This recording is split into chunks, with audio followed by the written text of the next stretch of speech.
میں تو ضرور نہ کیتی عرض کیتی سونے پھر جلدی کرو کہ روح نہ نکل جائے میں تہاڈا غلام بننا چاہتا آقا کلمہ پڑھاؤ میں تہاڈا غلام بننا چاہتا میرے نبی نے کلمہ پڑھایا کلمہ پڑھیا اس بچے نے نال ہی مثال ہو گیا میرے آقا نے فرمایا صحابہ میں ساڈا ہو گیا یہ تے کفن دفن کا انتظام ہی ایسا کرنا ہے کتنا مقدرہ والا بچہ ہے آج کسی نے کوئی کلمہ پڑھائے کسی نے شاہ صاحب پڑھان کسی نے کوئی پڑھائے کسی نے کوئی پڑھائے کتنا مقدرہ والا بچہ ہے جنہوں کلمہ بھی اللہ دا یار ہو جنہوں کلمہ بھی حضور ہو تو پڑھا رہے ہیں میرے کریم آقا صلی اللہ علیہ وسلم کے غلاموں جنہاں عشق کیتا جنہاں محبت کیتی پھر پاہمیں رنگ دا کالا ہو گئے ہونڈ موٹے ہو گئے نام بلال ہو گئے جنہوں حضور نے محبت کی تھی جنہوں محبت کی تھی جنہوں پیار کیتا ہے یہ تے مسجد بیٹھ کے سبحان اللہ کہنا اوکھا ہے اور فیض آباد ٹھنڈیاں وہاں چتاج ختم اللہ کا نعرہ لانا ہوتی ہے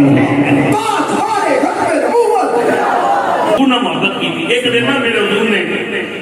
ایک دعا کی تھی یا اللہ حضرت داعیہ قلبی ایمان کی دولت عمل عمال فرما یہ بات حضور دعا کرنا سبحان اللہ حضرت داعیہ قلبی کی حضور دی بارگاہ چ آ جاندے ہیں پھر وہ سارا واقعہ جو بھی ہے لیکن گل یہ کہ جنہاں محبت حضور نال کیتی سبحان اللہ جنہاں پیار حضور نال کیتا کیونکہ گل یہ نہ کہ گل عشق دی ہوے سبحان اللہ کوئی عشق دی گل سنا اللہ میرے کریم آقا صلی اللہ علیہ وسلم رنگ کالا ہوئے ہونٹ موٹے ہوئے نام بلال ہوئے بلال حبشی غلام امیہ دے میں ایک دن صبح بکریاں لے کے نکلے باہر غار کے دروازے چنا حضور باہر نکلے حضرت ابوبکر صدیق باہر نکلے سبحان اللہ تے بلال حبشی ویکھدے رہ گئے ایڈا سونا سبحان اللہ اللہ کرے اسی جا کے سوئیں تے سونے دی زیارت ہو سبحان اللہ ایڈا سونا میرے کریم آقا صلی اللہ علیہ وسلم حضرت ابوبکر صدیق بول آئے فرمایا بلال جاننا ہے کون ہے کیا بات عرض کیتی نہیں جاننا فرمایا اللہ دے نبی نے اللہ دے یاد نے ہن بلال حبشی پھر چلے گئے رات سوتے میں نیند کوئی نہیں ہوندی سبحان اللہ نیند نہیں ہوندی میرے کریم آقا صلی اللہ علیہ وسلم کے غلاموں صبح پھر ہوئی ہے بلال حبشی پھر آ گئے پھر گاؤں کے دروازے دے پہ آگے کھڑے ہو گئے سونے دی اج پھر زیارت کرنی ہے ماہی دی زیارت کرنی ہے میرے نبی تشریف لے کے آئے بلال حبشی میرے آقا دی بارگاہ دے اندر عرض کیتی ہے سونیا بدعا دے تیرے والے آ اللہ دی زلفاں والے آ اللہ شرا دے سیدھے والے آ حبیب دی کھڑاں والے آ سونیا بنا لو تے کیا ہی بات ہوئی تے آج والا بننا چاہتا ہے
دنیا